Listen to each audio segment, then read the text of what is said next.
ራሱን የሳተ ሰው ከአንድ ቦታ ወደ ሌላ ቦታ ለብቻችሁ ለማንቀሳቀስ ብትፈልጉ ዘዴውን አሳያችኋለሁ። ነገር ግን ይሄ ፈርስት ኤድ ላይ የተለያዩ ህጎች አሉ። ይሄ የማይመከርበት ሁኔታ አለ። ለምሳሌ ያ ሰው የሆነ ስብራት ወይ ጉዳት ካጋጠመው ቀጥታ ኢመርጀንሲ አካላትን ኮንታክት ማድረጉ ይመረጣል። ግን ያልሆነ ቦታ ቢወድቅ ኦር ምናልባት አስፋልት ላይ ኦር እሳት አደጋ ተፈጥሮ ቤት ውስጥ ሊሆን ይችላል። ሶ ብቻችሁን ብትሆኑ አንድ ሰው ማዳን ቢጠበቅባችሁ ከመሬት ላይ እንደምታስቡት እንግዲህ ቀላል አይደለም። ዘዴዎች መጠቀም አለባችሁ። ሶ ፈርስት ስቴፕ ምንድነው? እግሮቹን እንደዚህ እንገጥማለን። ይኸው እዚህ ጋር መገጣጠሚያ ያለ ምንም አያቅትም፣ ማጠፍ ነው። ኦኬ። ከዛ እግሮቹን ያው በእግራችሁ በአንድ እግራችሁ ትረግጡና ኦኬ እንዳይንሸራተት ትስቡታላችሁ።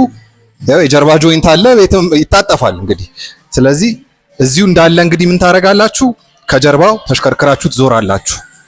ከዛ እጃችሁን ያው በብብቱ ስር እንዲህ አሾልካችሁ ሁለት እጃችሁን ታስገባላችሁ።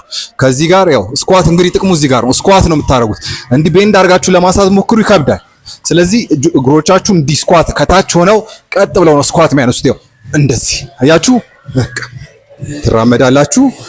ከዛ እንዲሁ ሰውነታችሁ የታከከ ያው ከቆመ በኋላ ያው ጆይንቶቹ ስለተገጣጠሙ ምንም የሚከብድ ነገር የለም። በራሱ እንዳይወድቅ ብቻ ታካችሁት። ያው እዚህ ጋር ወደ ራሳችሁ ታረጉና ያው እዚህ እስከተትኩት በቃ ያው ከዚህ በኋላ